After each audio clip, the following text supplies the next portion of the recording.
All right, hi everyone. I am hard at work on some of those essential parts at the end of the white paper, especially this section in which I take a critical look at, our work and ask the blunt questions that should be asked of any project. But I wanted to address two of the biggest concerns that I would expect people to have when they read our white paper or read our announcements. I decided to do it in a video because the writing got a bit long, and I think maybe more people will be able to watch, listen to the video than read another essay from me. So, the first questions I expect to hear are: isn't that a lot of NFTs to be releasing? I mean, from a collector perspective, this concerns me because the market is oversaturated, and I'm worried that if a project releases so many NFTs that it will devalue all of the NFTs and that it won't sell out and the floor will drop to 8 ADA. Or another question would be, what's up with all these different projects? Isn't this Punk Baby House Party? Shouldn't you just be releasing punk babies? Now you've got chickens too? What the hell is going on? So these are the biggest concerns that I expected to hear from people when we announced that we have another NFT series we're working on. I've been talking about those series for some time, but a lot of people maybe missed the conversation or weren't quite sure what timeline I was looking at, etc. Or, some of the people are just new and they didn't know I've been talking about it. So these concerns are actually not ones that I would have reading the white paper or even from reading an announcement about it, but that's because I see this approach as the future of NFTs because it addresses a fundamental concern that is really plaguing the NFT market right now. That's trust. So when evaluating a project, the first question every collector or investor should ask is, can I trust these anons who are putting out this project? The crypto space and NFT space is full of scammers. They're everywhere. How many rug pulls have happened where a project has some cool looking art? Well, theoretically. They've got the hype train running at full steam. You're watching that mint clock counting down. You send your crypto, and then nothing happens. No NFT. Is the network clogged? Should I just wait a little while? What happened? Eventually, you see the devs deleted their Discord, deleted their Twitter, they're gone with your crypto, you've got nothing and no way to recover it. This story is way too common. Now, on Cardano, we do have a pretty great solution for that, and that's the use of trusted minters. I know that if I'm minting an NFT and BuffyBot is doing the distribution, that I'm definitely going to end up with an NFT in my wallet. At least as long as I don't get refunded because they sold out, of course. Now, BuffyBot does often use the reservation system and executes it quite well, so hopefully that's never the case anymore. So at least there's a possible solution there, but there also aren't that many minters out there with a profile like BuffyBot. I mean, the only other one that I know of is Mermaida. I think that's Metro Mermaids. Um, I'm sure there's other trusted minters, and I know there are, but they don't seem to have quite the same name recognition. So, do we expect a new person to know that, hey, this minter has been around for a while? Maybe, maybe not. But even with that, that's not the end of the trust concerns. So, a project could put out the art, use a trusted minter, but still decide to peace out after mint. Hell, some of them probably dip out even though they planned to stick around. They left because when a project Discord is full of 3,000 NFT randos, it is inevitable that there will be a lot who are incredibly toxic. Even the non toxic ones often ask the same questions over and over, questions that are clearly answered in the FAQ.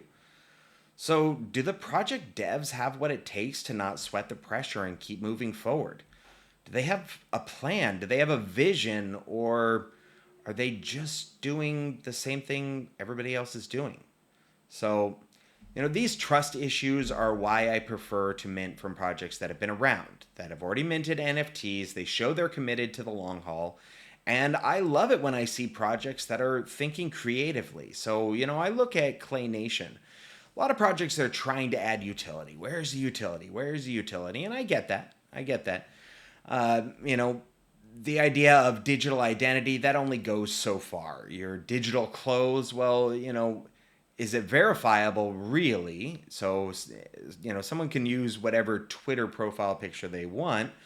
And yeah, there's going to be some policing of that, but at some point there's just too much out there and it's too difficult. So, and then how many people even care about a digital identity in that way? So, that very basic use case that was innovated by Bored Apes, it's it's kind of running out of steam now. So yeah, people want to know where's the value, what's the value proposition? Why should I buy these and hold these?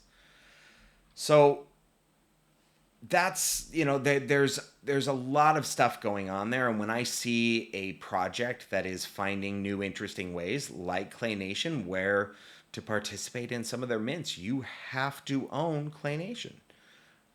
That's a pretty good reason to hold on to it, because hell, Clay Nation and Good Charlotte, that is awesome. I am very sad I sold all my clays, but they did also pay for all of the work I've been doing, at least a big chunk of it. So looking at this stuff, releasing a lot of NFTs, is that necessarily a problem? It can be, even if the project is all of those things, but just in and of itself, just the number is not necessarily a bad thing. But there's another question, right? We have all of these different series. It's not just one style. Now you look at the clays, and clays are consistent. They're pretty much always clay. I mean, they've got some stop motion animation, right? They've got some different styles. They've got really, really freaking cool art, but they're always consistently the Clay Nation based ones. Those are clay people, is what they are, right? And there's a marketing sense to this, a marketing perspective. You have this style, you have a persona, you adopt a language. Everyone has at least some idea of what to expect from what you produce. So marketing, yeah, that does make some sense. I mean, I remember telling someone about our Cypherpunks project a while back, and they asked me, wait, are these babies?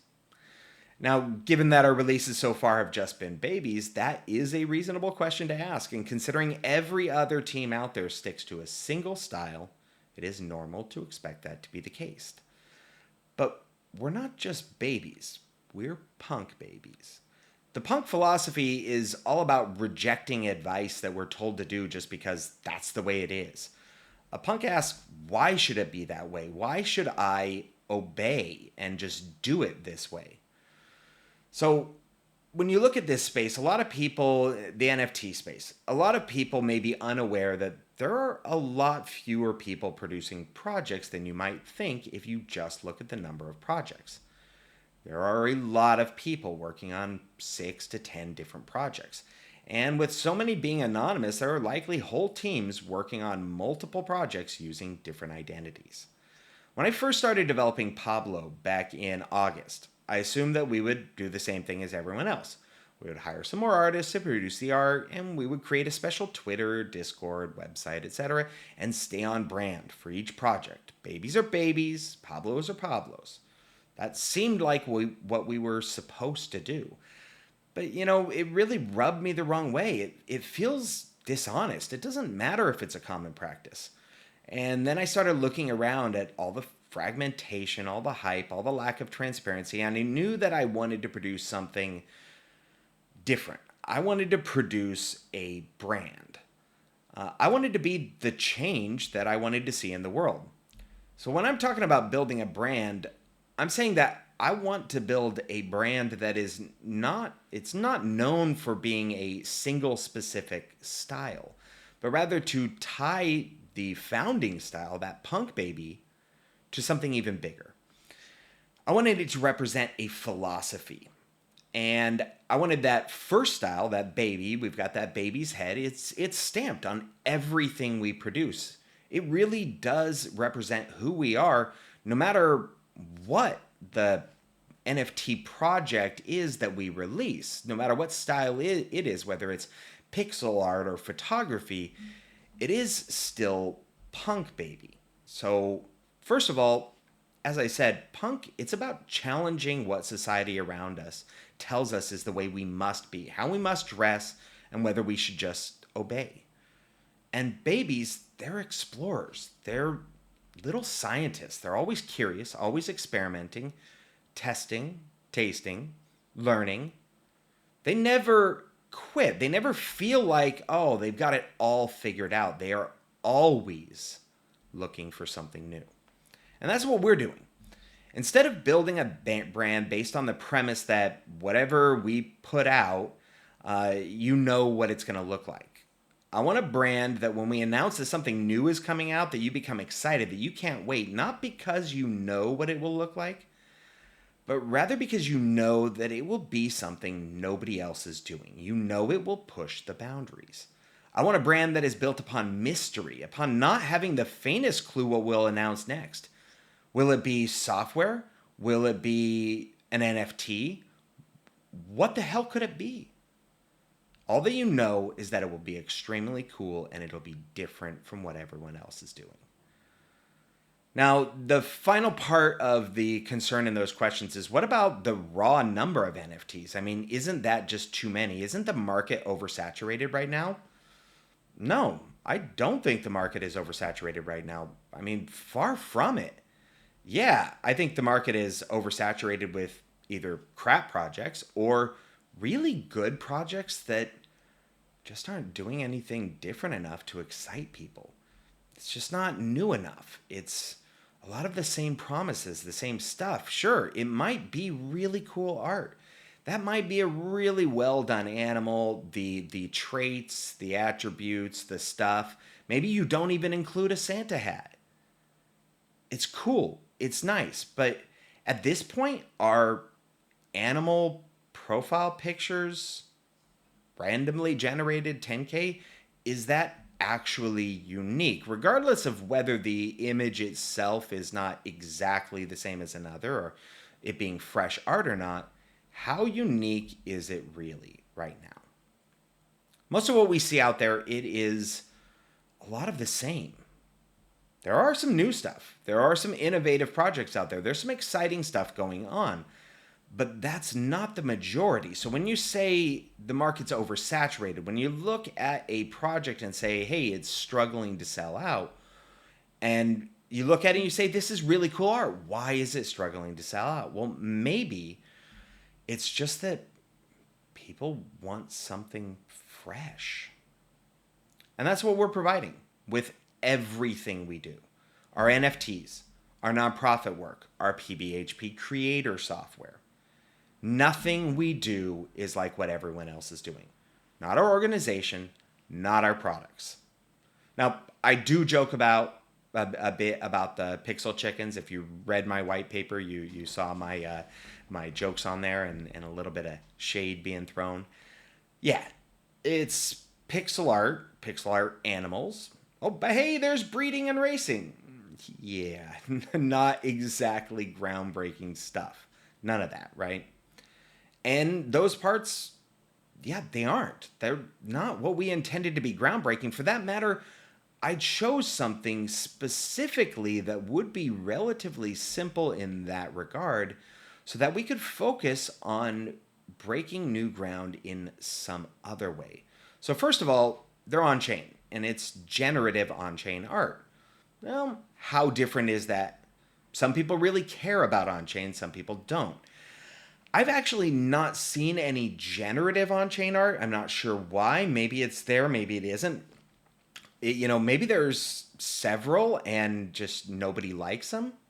I doubt it. I think that I probably would have seen them. But even that is not really the big picture of what we are innovating there. I mean, it is very cool. It's a proof of concept for our creator software, and I'd like to see more art being produced on chain. But what's really innovative about that series, about the Pablo and the Frida, and our babies as well, since they're included, it's the gaming system. It's not just a game. It's a proof of concept for, as cliche as it is, the metaverse. Look, I hate that word right now. It's the new buzzword. Everybody's saying, "Oh, we're building the metaverse." And you know what? I usually roll my eyes and increase my skepticism a bit. Now when I read something saying they're building the metaverse, it decreases the odds that I'm going to mint anything of that. However, I ask you to forgive me for using that term. I'm not saying we're building the metaverse. Maybe we are, maybe we aren't. I don't think any one group is building the metaverse. I think that there's going to be a lot of people contributing. And honestly, I think that predicting what the metaverse is right now is kind of like predicting the internet back in the 1980s, early 90s. What's it going to be in 2020? And you're predicting that. Well, you just don't have all of the information out there. A lot of those elements were there, sure, but exactly how they would play out and how it would be used, nobody was really getting the full grasp of what it would be in our lives. So what we're doing is creating a system that is versatile enough that it could be used in the metaverse. Look at what I describe in my white paper for the gaming ecosystem. And then I want you to ask yourself this. Aside from the racing chickens that we mint, is there any reason why any of the other NFTs used in it must be NFTs that our organization produced? If we decided to use that same system we created, right, or we're creating, and we said that, hey, all you need is 5 clays to start a farm, and on that farm you can host up to 25 random animal JPEG NFTs from any NFT collection. And any animal you've hosted on your farm can enter races. What's stopping us from doing that? For that matter, what is stopping us from doing that and using any NFT from any blockchain? The Chainlink cross-chain interoperability protocol allows smart contracts on different blockchains to interact, so why can't we do it? Is there a reason why we must be the creators of the clays or any of the animal JPEGs in order to provide that opportunity for the owners of those NFTs? When I say that this is a proof of concept for the metaverse, I'm saying that this is so open-ended that if we can make it work with our babies and chickens, then we can expand it from there to provide new opportunities for virtually any NFT on virtually any blockchain. And that is just the beginning. Those opportunities don't have to be racing either. That's just a simple game that these NFTs can be implemented in. There's a lot of other possibilities waiting to be explored if someone dares to explore them. It's not just us doing it either. The open-ended nature of this means that, maybe we do it and maybe we do it well. Maybe we expand it. Maybe we create a world. Or maybe somebody else takes our idea and runs with it and does something we haven't thought of with it, right? Or maybe everybody does. And what the metaverse is taking that spirit of openness, right? Of creating opportunity where none exists right now, of expanding the virtual space in that way. Maybe that's what the metaverse ends up being. I don't know. All I know is that I think it's pretty freaking cool, and I'm excited to play around with it and see where we're able to take it, see where we're able to build it, see what we're able to do with it in a year, see what we're able to do with it in 3 years. What will it be a part of? Will that gaming system be all that there is? Or will there be an entire new world to explore? I included a Latin phrase at the beginning of our white paper. I'm not going to bother mauling the pronunciation of it right now. What it means is that just because something is possible doesn't mean it is actual.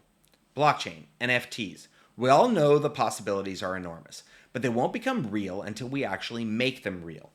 And that's what we're going to do. That's what our brand is about. Yeah, over the next 3.5 months, we're releasing a total of 29,000 NFTs.